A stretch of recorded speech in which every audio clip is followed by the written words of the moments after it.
नमस्कार दोस्तों, राधे राधे, जय श्री कृष्णा। आप सभी का हार्दिक अभिनंदन करती हूँ अपने YouTube चैनल पर। आषाढ़ गुप्त नवरात्रि के तीसरे दिन मैं आप सभी के समक्ष आज महाविद्या त्रिपुर सुंदरी माता की कथा प्रस्तुत कर रही हूँ। तो आइए शुरू करते हैं त्रिपुर सुंदरी माता की कथा। नवरात्रि का तीसरा दिन आदि महाविद्या त्रिपुर सुंदरी का होता है। देवी त्रिपुर सुंदरी अनुपम सौंदर्य भक्तों को अभय प्रदान करने वाली यौवन युक्त और तीनों लोकों में विराजमान है और उन्हें कई नामों से जाना जाता है। इन्हें राजेश्वरी वाला, ललिता, मीनाक्षी, कामाक्षी, सताक्षी, कामेश्वरी कहा जाता है। अपनी सुंदरता और मोहकता से देवासुर संग्राम में असुरों को वश में कर लिया था। कहते हैं कि त्रिपुर सुंदरी की आराधना करने वाले भक्तों को लौकिक और परलौकिक शक्तियां प्राप्त होती हैं। देवी पुराण में माता की बहुत सी शक्तियों के बारे में बात की गई है। यह सिर्फ तंत्र साधना के लिए ही नहीं बल्कि सुंदर रूप के लिए भी विख्यात है। तो आइए सुनते हैं इनके स्वरूप और उनके पीछे जुड़ी पौराणिक कथा के बारे में।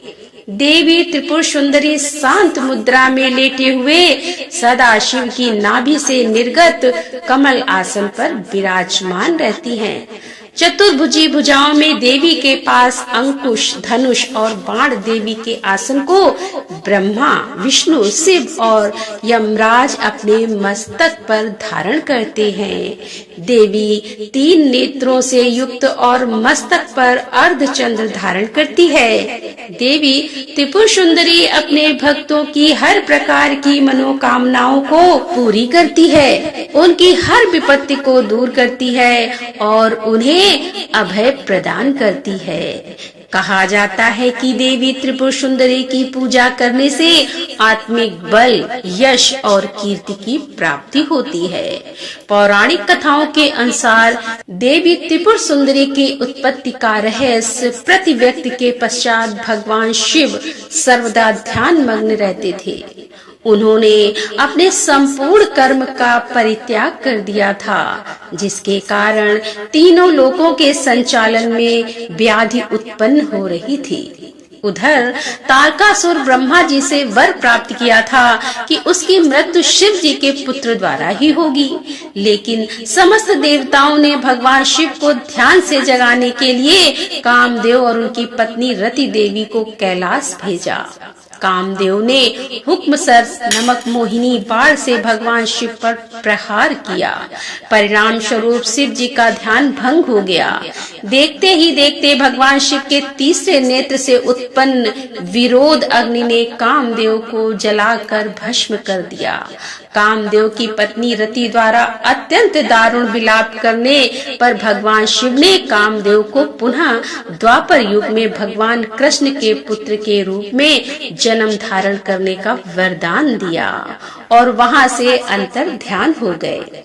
सभी देवता और रति के जाने के पश्चात भगवान शिव के साथ एक गढ़ द्वारा कामदेव की भस्म से मूर्ति निर्मित की गई और निर्मित मूर्ति से एक पुरुष पैदा हुआ।